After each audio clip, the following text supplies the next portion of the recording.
Agimat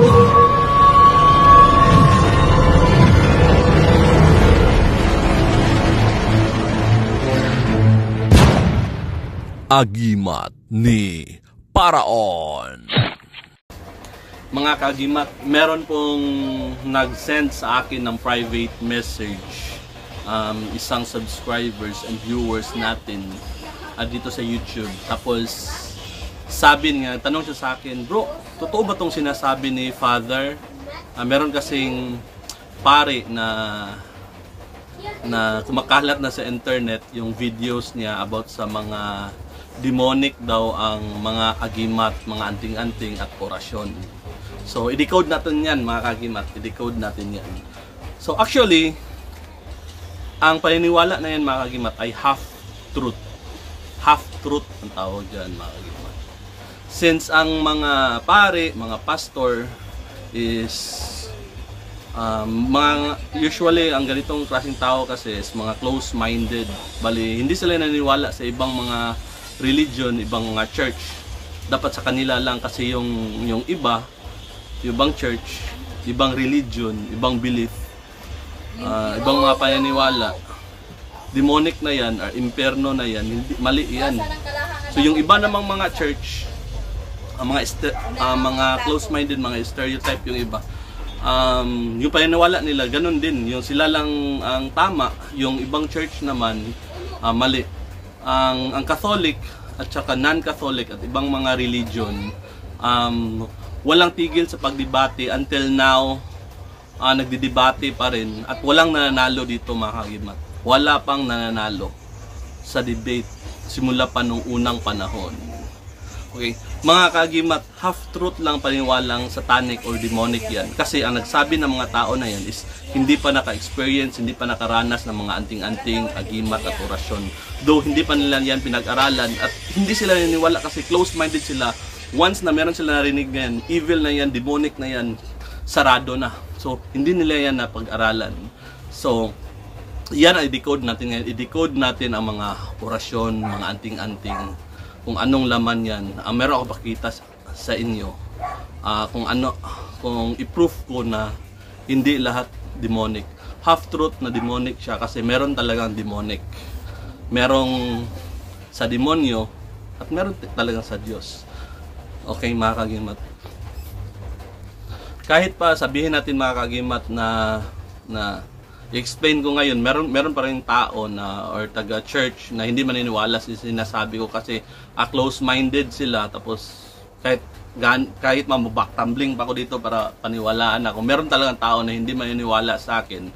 At saka demonic stereotype, meaning kung ano yung ang stereotype na paniniwala ay kung ano yung may bata kasi anak ko. Stereotype, ang stereotype is yung paniniwala nila, lahat ng tingeros, for example, lahat ng mga babae, usual paniniwala nila, lahat ng mga lalaki ay usually yung paniniwala ng mga babae, lahat ng lalaki manluloko. So yung ganyan na mindset is stereotype ang tawag. So lahat ng mga taga-church, stereotype sila pagdating sa mga anting-anting. Pag once na mga agimat, anting-anting orasyon, ang stereotype yung isip nila sa demonyo na kaagad. O hindi na yan magbe-base, hindi na yan, anong prayer nila, anong meaning nito, anong ginagawa. Hindi na sila mag-aaral, hindi na nila ini-educate yung sarili nila. Kasi stereotype sila, close-minded. Tapos, yun na yun. Okay? So, actually mga kagimat, hindi lahat ng para sa hindi bago lang sa mga anting-anting. Katulad din to ng isang mga pastor or pari sa simbahan na makita natin online, di ba? Mga pari na naninira ng pamilya ng rape, ng gasa. Hindi lahat ng pari ganyan, hindi lahat pari na masasama. Hindi tayo stereotype na sinasabi pa iba mga bakla, pero hindi lahat ganyan. Okay? Though meron sa base sa istorya, pero sa paniniwala natin, hindi naman natin linahat na, for example, mga pastor ng urakot. Pero hindi lahat ng pastor ng urakot. Pero merong mga issues ganyan sa internet, sa online na nakikita natin. Pero yung paniniwala natin, hindi tayo stereotype na lahat na sila pareho, masama. Hindi ganyan. So sa larangan ng anting-anting sa agimat, meron talagang sa demonyo, merong sa Diyos. At i-prove ko ngayon na meron talagang sa mga agimat na galing sa Diyos. For example, mga kaagimat, yung mga antingeros na nakita natin ngayon, yung usual or pinaka-common na ginagamit nila na anting-anting ay Saint Benedict Medal. Ang Saint Benedict Medal ay galing siya sa Catholic na church. Yun yung ang sacramentals ang tawag sa kanila kung silang susuot. Pero yung kung once ako ang susuot or yung ibang tao, tatawagin tayong, meron siyang anting-anting. Demonic yan kasi meron siyang agimat na ano. Pero once tingnan mo yung Saint Benedict Medal, sa mismo pare, mga member ng church gumagamit niyan. Pero sa kanila, sacramentals. Pero kung ako magsuot, sabihin na, demonic yan. Kasi meron siyang agimat. Saint Benedict, demonic. So, yan ang mindset ng ibang tao. Meron pa isa, miraculous medal. Ang miraculous medal, yun yung si Virgin Mary na nakaganyan yung kamay. Galing siya sa Catholic. In fact, gusto ko yung i-decode. I-share sa inyo kung ano yan at anong mga gamit, paano siya gamitin. Meron kasi mga albularyo na gumagamit niyan. So, pero kung tayo magsuot, sa kanila, sacramentals. Pero kung tayo magsuot, ako, tatawagin niyang anting-anting, tapos demonic yan. Okay. So, ang agimat mga kaagimat, mga kantingeros is very broad. Ayon nga sa libro, is para siyang stars in heaven na hindi mo ma-count or gravel or sand sa seashore. So hindi mo ma-count. Iba't ibang religion, iba't ibang style, iba't ibang lugar. For example, dito sa Mindanao, iba pero nagka-mix lang siya in the long run kasi yung style ng iba ginagaya na. At sa ibang bansa, yung mga anting-anting nila iba na naman. Sa atin dito is nagmix yung pagans, yung mga pagano, yung nagdadasal sa mga bato, anito. So mga ganyan, at saka sa Christian. Nanggaling kasi yung mga orasyon sa panahon ng mga Kastila nung unang panahon, nung pagdating ng mga sa Spanish era, maraming mga nag-Christianize ng mga tao, yung mga Latin ang sinasabi ng, siyempre, Latin pang mga salita sa mga or Kastila, mga Kastila noon ng panahon, mayroong mga Latin words na natutunan ang mga Filipino since na-convert sila into Christianity. Okay, yung mga Latin na yun, ma-transliterate yun into Tagalog or English na pinaniwalaan na merong power, pero in fact galing yun sa mga Christian, Catholic. At saka yung pattern ng mga prayers is Our Father, Hail Mary, and I Believe.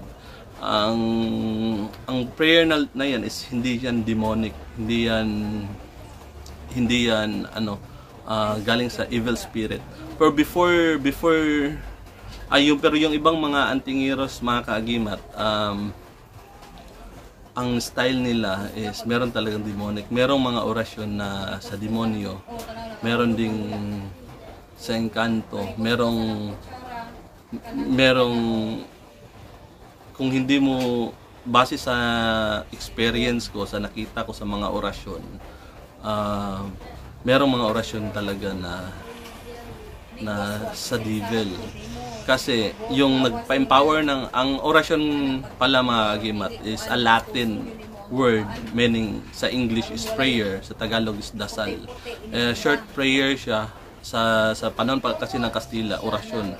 So once nasabi ng orasyon, ang isip na tao, demonic yan kasi may orasyon, nag-orasyon siya, demonic. Pero yan, nagdasal ka. Ang meaning yan is nagdasal ka. Okay, so kahit sa simbahan, sa church, nag-orasyon din yan sila.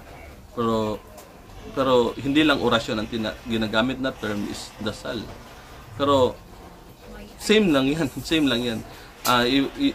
Ang usual kasi kung hindi mo naintindihan ang sinasabi kasi ibang language, kakaiba yung feeling mo, kakaiba kasi orasyon.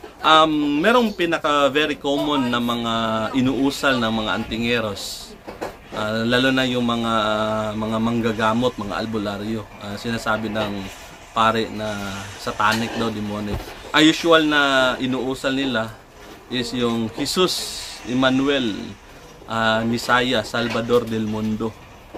Yan, pag once marinig yan ng ibang tao, lalo na sa mga ibang church, sabihin nila, demonic yun, nag-orasyon siya.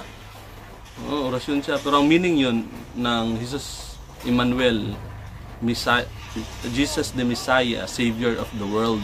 Yun yung meaning niya. Pero kung hindi mo maintindihan, kasi Latin siya, feeling nila na demon, satanic yun, nag-orasyon siya. Satanic siya kasi nag-orasyon. Pero kung i-translate mo yan into English or Jesus, the Messiah, Savior of the world. Maraming mga orasyon na nakita ko na kung i-translate siya into English or Tagalog, more on nag-worship ka sa Diyos. Nag-worship ka sa Diyos, sa gods. Pero meron talagang orasyon na sa demonyo. Once na inuusal mo ang name na Satan, tapos hindi mo naintindihan ang orasyon na yon, inuusal mo, para kang tumatawag sa kanya ba, nag-worship ka sa devil. Kaya mga kagimat, kung gusto nyo mag-aral ng mga anting-anting, mga orasyon, mga agimat, kailangan nyo talaga ng tamang maestro, tamang master, yung eksperyensado nito. Kasi kung wala, mahirapan kayo kasi baka maligaw kayo ng landas. As of now, marami talagang mga orasyon na sa demonyo. Okay lang siguro kung hindi mo naintindihan, pero later on, malaman mo paano siya gamitin. Meron kasing mga technique talaga paano to gamitin, paano paganahin, at paano hindi ka magkamali. Kasi yung prayers ito, mag-alay ka ng prayer na hingin mo talaga sa Diyos. Kung magkamali ka, even evil spirit, mag-act na yun as your God. So, kailangan mo ng tamang proper guidance para hindi ka maligaw ng landas. At saka, yung mga evil spirit is napakasinungaling yan nila. Nag-act sila as an angel of light. Angel of light, mga kaagimat. Meaning nito, nag-i-deceive ka nila na sila ay Diyos, sila ay or angel na sugo, or sila yung spirit guide mo. Gusto kanilang turuan kung paano in the long run maligaw ka. Yun pala devil, tapos ma-deceive ka na, hindi ka na maniwala merong Diyos, or ma-possess ka na or ma-obsess. So it's very important, mga kaagimat, na mag-aral ka ng discerning of spirit ang tawag dyan. Discerning. Paano ka mag-discern ng spirit? Nakasulat sa Bible na ask the spirit. Tanungin mo yung espiritu na nagpakita ka sa iyo, napakilala na spirit guide mo. Ask him or her kung ano mang espiritu. Itanungin mo siya kung ano siyang klase sa espiritu, at saka naniniwala ba siya sa kung papakita siya na angel sa iyo, baka devil yan. Ask the spirit if naniniwala ba siya kay Jesus Christ. Once na magalit siya, sabihin niya hindi yan totoong Diyos, probably devil yan. Devil talaga yan, mga agimat. Ang tao normally, once na napakasinungaling ang devil, napakasinungaling nila. Ang tao, once kahit satanic siya, kung gusto niya tayong i-deceive, naniwala kay Jesus Christ, tapos magsinungaling siya na, naniwala ako, kahit sa deep inside niya, ayaw niya, hindi siya naniwala. Magsisinungaling lang siya. Pwede yun. Pero once ang devil, mga kaagimat, once ang devil na tatanungin mo na kung naniwala ba siya kay Jesus Christ, even though gano'n siya ka-liar, hindi niya yan kayang i-deny, kasi ang name ni Jesus is very powerful. In fact, maraming mga pastor, mga pare, mga antingeros, mga albularyo gumagamit ng name ni Jesus. Nakapag-cast sila ng evil spirit. Kahit walang orasyon, name lang ni Jesus. Umalis ka masamang espiritu sa katawan niya, aalis talaga yan. Aalis siya, kasi ang name ni Jesus is very powerful. He's a fully human and fully divine. He is God. So kaya, once na gamitin mo yan, tatanungin mo ang espiritu, hindi siya makadeny niyan kasi very very powerful, at saka na program na yan ng Diyos na hindi sila makapag-deny niyan. Once matanong mo siya, magalit, magpakita na siya ng totoong niyang kulay, devil na ang yan. Devil siya. That is a evil spirit. So may bata sa likod. Teka. Devil na yan. So ang gawin mo, i-vanish mo siya, ipapaalis mo siya, at saka wag na ipabalik. So yan ang technique. Pag-discern ng spirit para malaman mo kung evil spirit ba or hindi. Isa yan sa mga technique, mga kaagimat, para hindi ka maligaw ng landas. Kasi marami ngayon, mga antingeros, meron daw mga gabay, merong mga ganyan. Totoo talaga maligaw ka ng landas kasi yung gabay mo, for example, evil spirit. Yun yung sinasabi ng pare, once na mawiwisikan ka ng holy water, maiinitan siya. Meron kasi story niya sa vlog na sinend sa akin ng isang viewers na nalito siya, bro, ano ba to? Masama pala itong mga anting-anting. Ano explanation mo dito? So, base sa story ni Father, yung nagwisik siya ng dito sa isang albularyo na nainitan daw, nasaktan siya. So, probably yung albularyo na yun is na-deceive siya ng evil spirit. Huwag nyo i-judge, mga kaagimat. Huwag nyo i-judge. Kasi biktima lang din ang mga ganyan na klases tao, yung mga albularyo. Because sa paniniwala nila, na biktima sila sa evil spirit. Akala nila, angel of light yun. Akala nila, Diyos yun, nag-guide sa kanila. Yun pala, devil. Ako, mga kaagimat, pumapasok ako ng simbahan. Maraming beses na ako natamaan ng holy water. At saka, I'll make sure na hindi ako naligaw ng landas. In fact, isa paggamit ng holy water, iniinom yan para matanggal ang evil spirit sa iyong katawan. At saka, the way ka mag-pray, it should be very specific na nagdasal ka sa tunay na Diyos. Hindi lang, Lord, na ganito, ganyan. Wag, gusto mong i-specify ko talaga na you're God of Abraham, God of Isaac, God of Moses, and you're my God. So, ikaw ang Diyos na gawa ng langit at lupa at sa lahat ng mga bagay, makikita at hindi makikita. Specify mo yan kasi yung evil spirit, kung hindi mo in-specific, at saka yung mga orasyon na inuusal mo, at saka merong demon yun, merong name sa devil. Ang nagpapaandar kasi sa orasyon, hindi lang yan words, hindi yan words na basta lang andar. Meron kasi mga names dyan na hindi mo alam. Names yan ng spirit, names ng angel, names ng Diyos, or names ng devil. Once na nausal mo yan, tinatawag mo siya, tinatawag mo sila, at mag-represent, kasi tinatawag mo, siyempre nag-invite ka ng evil spirit sa yung life mo. So doon ka na tapos magdasal ka sa Diyos. Yung devil ang since tinatawag mo siya kasi umusal ka ng orasyon, nagdasal ka sa Diyos, Lord, ganito, ganyan, sila na pala yung nadasalan mo. So, isa pa, mga kagimat, yung mga gamit, yung for example mga mutya natin. So ano ba yun? Evil spirit, galing ba yun sa or hindi? Una sa lahat, mga kagimat, ang nagturo nito is a fallen angel. Kita mo sa Book of Enoch, even in the Bible, ang mga fallen angel galing sa langit, yung nakast sila from heaven, punta na sila sa earth. Sila yung nagturo sa tao ng martial arts, weapons, science, math. Sila yung nagturo ng witchcraft. Sila yung nagturo ng kahit na anong bagay. In fact, nakipag-sex sila sa mga babae. Nakasulat sa Bible na yung mga fallen angel or son of God nakipag-sex or married the daughters of men. Yun yung term doon. So, nangyayari yung mga ganyan. Tapos, yung mga anak nila, tinuturuan din ng mga siyempre, merong mga ability. Tapos, spirit guide, nagturo na sila ng mga weapons, witchcraft, spells, at saka iba pa. So, yung lahat ng mga turo nito, mga kaagimat, base sa mga Christians, is devil na to, demonic na to lahat kasi nagturo evil spirit. Pero para sa akin hindi, mga kagimat. Bakit? Until now, lahat ng tao maraming tao nag-aaral ng martial arts. Ang origin ng martial arts, evil spirit, based sa Bible, based sa mga scrolls. Ang turo niyan, pinakauna is the devil, mga fallen angel.